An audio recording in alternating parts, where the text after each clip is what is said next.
안녕하세요. 김성학 변호사입니다.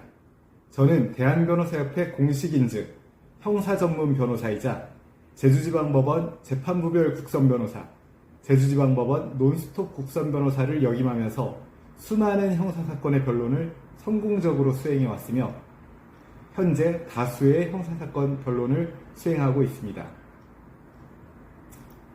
최근 저의 형사사건 성공 사례들이 알려지면서 형사사건 문의가 급증하였으며 특히 경찰 조사 변호인 동석, 즉 수사 참여를 의뢰하는 경우가 상당히 많아졌습니다.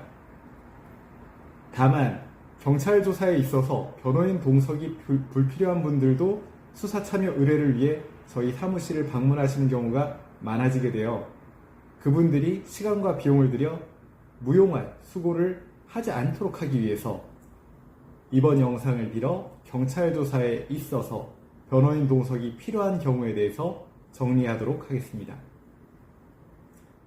경찰 조사에 있어서 변호인 동석이 필요한 경우 첫 번째, 혐의 사실을 부인하는 경우입니다.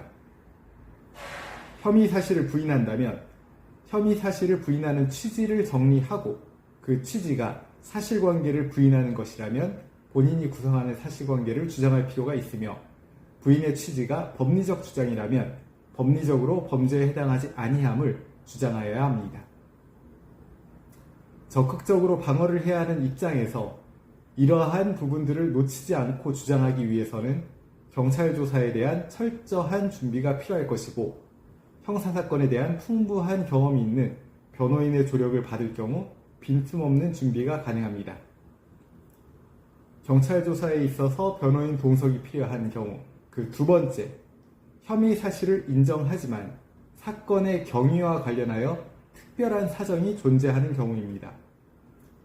혐의 사실을 인정하더라도 범행에 이르게 된 경위에 특별히 참작받을 사정이 존재한다면 이에 대해서 피의자 신문조서에 기재되도록 할 필요가 있으며 이를 위해서는 변호인의 수사 참여가 필요합니다.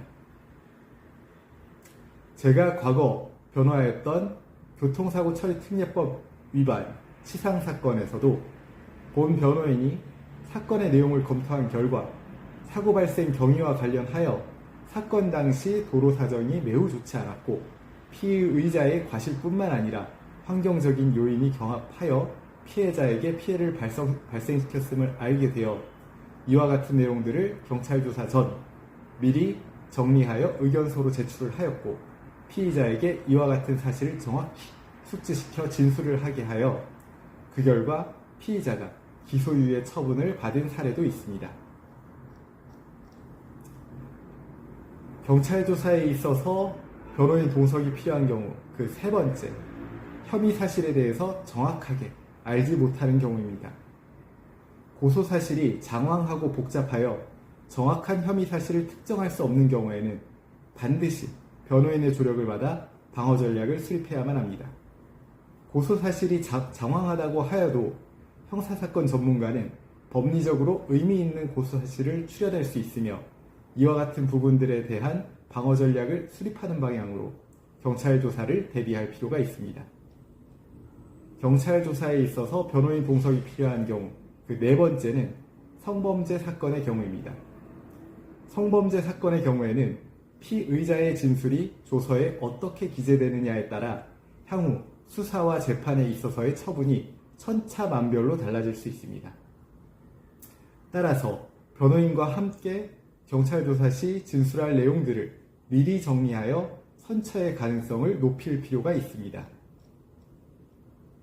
제주 형사전문 변호사로서 강조하자면 경찰 조사 시 변호인 동석이 필요한 경우로는 혐의 사실을 부인하는 경우, 혐의 사실을 인정하지만 사건의 경위와 관련하여 특별한 사정이 존재하는 경우, 그리고 혐의 사실이 불명확한 경우, 그리고 마지막으로 성범죄 사건의 경우 등이 있음을 반드시 명심하시기 바랍니다.